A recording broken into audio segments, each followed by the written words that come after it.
Ousmane Baye, directeur général de la société Dangote Cement Sénégal, président de la Chambre des mines du Sénégal. Voilà, je voudrais d'abord commencer par remercier M. Lamignan, CEO de Expertise Africa, de nous avoir invités à ce panel pour discuter de l'intelligence artificielle. Sur le thème intelligence artificielle, être prêt ou disparaître. Donc, comme on le sait tous, l'intelligence artificielle est présente dans notre quotidien, que ce soit au niveau de nos familles et aussi au niveau de nos entreprises.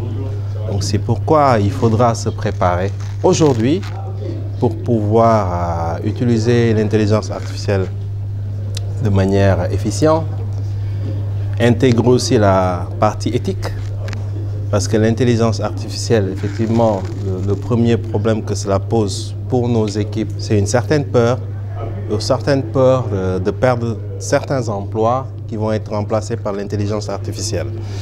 Donc nous, en tant que dirigeants d'entreprise, nous sommes en train d'accompagner nos équipes pour pouvoir les préparer à utiliser l'intelligence artificielle de manière efficiente pour l'entreprise, tout en tenant en considération l'aspect éthique. Donc l'intelligence artificielle est déjà là, déjà à nos portes.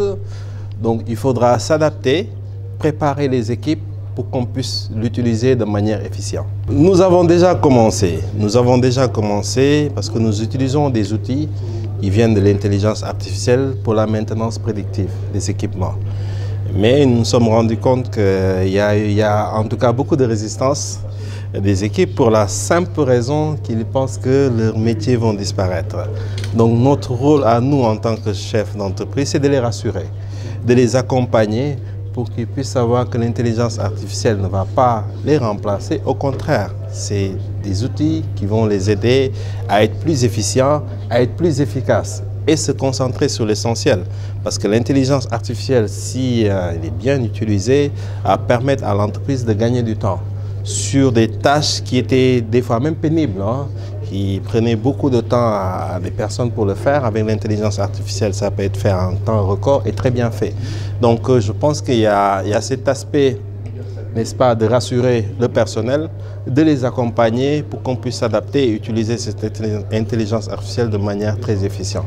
Oui, bon, en fait, je suis Mohamed Lamignan, le directeur Afrique de l'Ouest au sein du cabinet Expertise Africa. Écoutez, en fait, on a choisi ce sujet parce que c'est un sujet d'actualité. Bon, en tant qu'acteur international dans le recrutement et de la chasse de tête, nous avons senti l'enjeu qu'il fallait discuter de ces sujets très rapidement, étant donné que c'est un domaine qui évolue très vite et aussi c'est une opportunité pour l'Afrique de rattraper son retard. Donc c'est la raison pour laquelle nous avons choisi ce sujet. Beaucoup de gens pensent que l'intelligence artificielle peut tout faire et va nous déshumaniser. Mais au contraire, je pense que plus on va avancer, plus on va donner de la valeur à ces aspects humains. Et le Sénégal est une terre humaine, de par notre culture, de par notre éducation. Donc je pense que tout naturellement, l'humain est au début et à la fin de tout. C'est pour ça que plus nous allons avancer, plus nous allons essayer de qualifier, d'évaluer ces valeurs humaines qui vont orienter les personnes par rapport à l'utilisation de l'intelligence artificielle. Moi, je ne dirais pas menace, je dirais plutôt opportunité. Donc je pense que c'est des opportunités qu'il faut savoir saisir parce qu'en fait, tout simplement, on aura deux typologies. Des personnes qui vont travailler avec, qui vont être augmentées, qui vont être plus efficaces, plus rapides, et les autres qui ne vont pas l'utiliser et qui vont être en rade. Donc je dirais que c'est plus une opportunité qu'une menace qu'il faut savoir saisir. Et aussi, certes, il y aura des métiers qui vont disparaître, mais d'autres qui vont aussi émerger.